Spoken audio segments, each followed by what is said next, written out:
જય માતાજી મિત્રો, મારી ચેનલ મમતાની રસોઈમાં તમારું સ્વાગત છે। આજે આપણે બનાવીશું 100 કરતાં પણ વધુ ગુણો ધરાવતો સરગવાનું શાક। તો સરગવાનું શાક તો તમે 100 વાર બનાવ્યું હશે, પણ એકવાર મારી રીતે બનાવી જુઓ તો ઘરના બધાને ખૂબ જ પસંદ આવશે। તો અત્યારે શાક બનાવવા માટે મેં 250 ગ્રામ જેટલો સરગવાની સિંગ લીધી છે। તો સરગવાની સિંગ આપણે બહુ જાડી પણ નહીં અને એકદમ પાતળી પણ નહીં તેવી સિંગ પસંદ કરવાની। જો બહુ જાડી હશે તો તેમાં બીજનો ભાગ હશે અને બહુ પાતળી હશે તો તેમાં રેસા બહુ વધારે હશે। તો અત્યારે મેં મીડિયમ સાઇઝની સિંગ લઈ લીધી છે। તો હવે તેના આપણે મીડિયમ આ રીતના ટુકડા કરીશું ને ઉપરથી થોડી આછી છાલને કાઢી લઈશું। તો તમે જોઈ શકો છો આ રીતે ખેંચવાથી છાલ આપણી આસાનીથી નીકળી જાય છે। તો આ જ રીતે આપણે બધા જ એક સાઈઝના ટુકડા તૈયાર કરી લઈશું। તો બધી સરગવાની સિંગના મેં આ રીતે મીડિયમ સાઇઝના ટુકડા કરી લીધા છે। હવે આપણે આ સિંગને બાફવાની છે। તો તેના માટે આપણે એક તપેલી લઈ લઈશું। તમે કુકરમાં પણ બાફી શકો છો।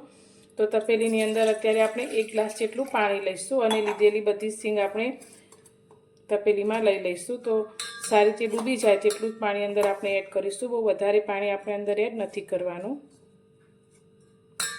તો બસ આ રીતે આપણી બધી સિંગ સારી રીતે ડૂબી જવી જોઈએ। હવે તેની અંદર અત્યારે આપણે અડધી ચમચી જેટલું મીઠું એડ કરીશું, જેનાથી શાકમાં જ્યારે સિંગ આપણે ખાઈએ ત્યારે જે જરા પણ ફીકી ના લાગે। અને અડધી ચમચીથી થોડી ઓછી એવી આપણે હળદર એડ કરીશું। હવે ગેસની ફ્લેમ મીડિયમ રાખી અને આ સિંગને આપણે સારી રીતે બાફી લઈશું।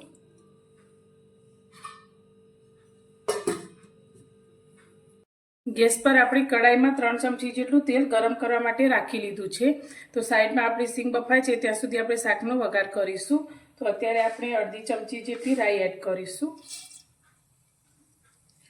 રાઈ આપણી થોડી ફૂટવા લાગે એટલે તેની અંદર આપણે અડધી ચમચી જેટલું જીરું એડ કરીશું।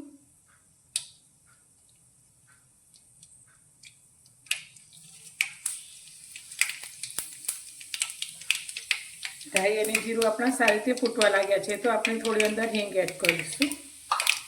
ગેસની ફ્લેમ થોડી ધીમી રાખી અને અત્યારે મેં 2 ટામેટાને આ રીતે એકદમ ઝીણા ઝીણા કટ કરી લીધા છે તે અંદર લઈ લઈશું।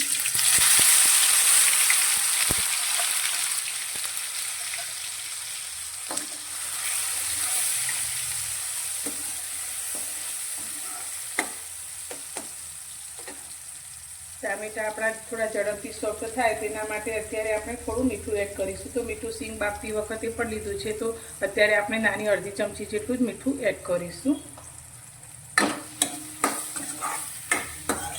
અને ટામેટાની સાથે જ અત્યારે મેં આદુ, મરચાં અને લસણને આ રીતે ઝીણા વાટી લીધા છે તે અંદર લઈ લઈશું।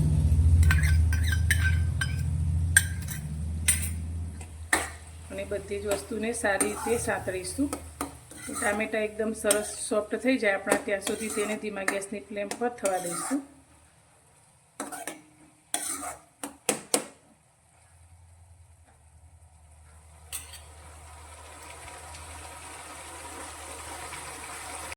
ટામેટા આપણા સોફ્ટ થાય છે ત્યાં સુધી આપણે એક મસાલાની પેસ્ટ તૈયાર કરીશું। તો તેના માટે અત્યારે મેં અડધી વાટકી જેટલું મોળું દહીં લીધું છે। હવે તેની અંદર અત્યારે આપણે 2 ચમચી લાલ મરચું પાવડર લઈશું। તો અત્યારે મેં કાશ્મીરી લાલ મરચું લીધું છે તો અત્યારે 2 ચમચી લીધું છે। તમે તીખું લેતા હોય તો તે પ્રમાણે ઓછું લઈ શકો છો। તેની સાથે આપણે અડધી ચમચીથી થોડી ઓછી એવી હળદર એડ કરીશું। તો હળદર આપણે પહેલાં પણ એડ કરેલી છે। સાથે આપણે અંદર ધાણા જીરું એડ કરીશું। તો 1 ચમચી જેટલું આપણે અંદર ધાણા જીરું લઈશું। નાની અડધી ચમચી જેટલો ગરમ મસાલો લઈશું અને બધા જ મસાલાને દહીંની સાથે સારી રીતે મિક્સ કરી લઈશું। તો આ રીતે દહીંમાં મસાલા કરવાથી મસાલા આપણા એકદમ સરસ રીતે ફૂલી જશે અને શાકનો સ્વાદ 100 ગણો વધી જશે।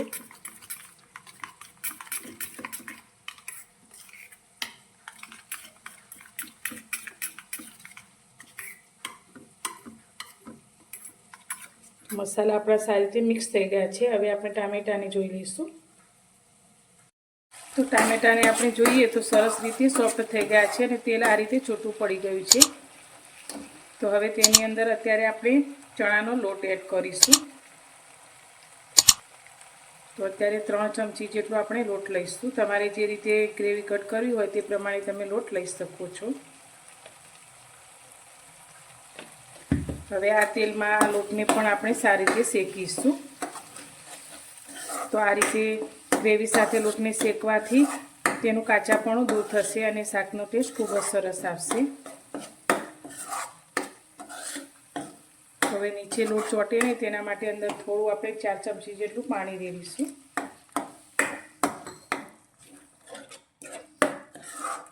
અને 1 મિનિટ માટે આ રીતે હલાવતા જઈશું જેથી લોટ આપણો એકદમ સરસ રીતે શેકાઈ જશે.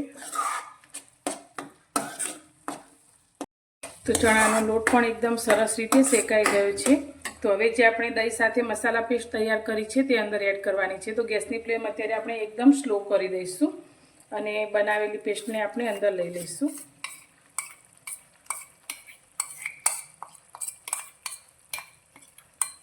હવે આ બાઉલની અંદર થોડું પાણી રેડી અને બધું સારી રીતે અંદર લઈ લઈશું.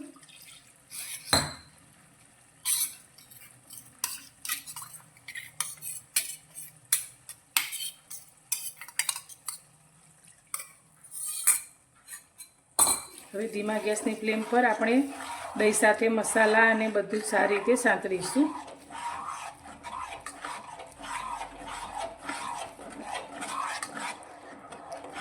ગેસની ફ્લેમ અત્યારે થોડી મીડિયમ કરી અને બધું સરસ રીતે સાંતળીશું.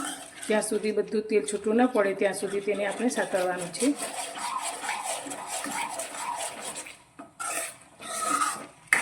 તો બધા જ મસાલા આપણે એકદમ સરસ રીતે સંતળાઈને તમે જોઈ શકો છો આ રીતે ઘટ ગ્રેવી તૈયાર થઈ છે અને તેલ પણ છૂટું પડ્યું છે. તો હવે અત્યારે આપણે જે સરગવાની સિંગને બાફીને રાખી છે તે પાણી સાથે જ અંદર લઈ લઈશું. તો અત્યારે થોડું અંદર પાણી છે તે પણ અંદર લઈ લઈશું. તો પાણી ખૂબ જ ગુણકારી હોય છે એટલે તેને આપણે સીધું શાકની અંદર જ લઈ લઈશું અને બધી જ ગ્રેવી આપણી સિંગમાં ભળી જાય તે રીતે સારી રીતે આપણે હળવા હાથે મિક્સ કરીશું.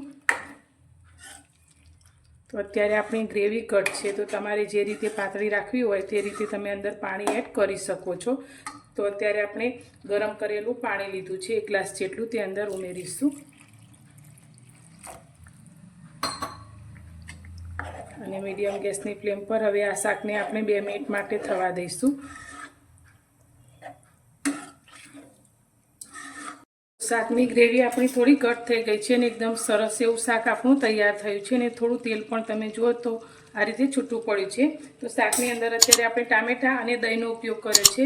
તો ખટાશને બેલેન્સ કરવા માટે અત્યારે મેં 1 ચમચી ઝીણો કરેલો ગોળ લીધો છે તે અંદર એડ કરી દઈશું અને સાથે આપણે થોડી કોથમીર અંદર લઈશું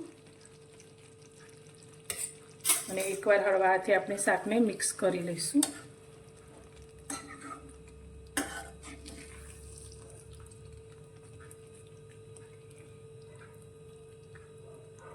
તો એકદમ ટેસ્ટી એવું આપણું સરગવાનું શાક બનીને તૈયાર છે.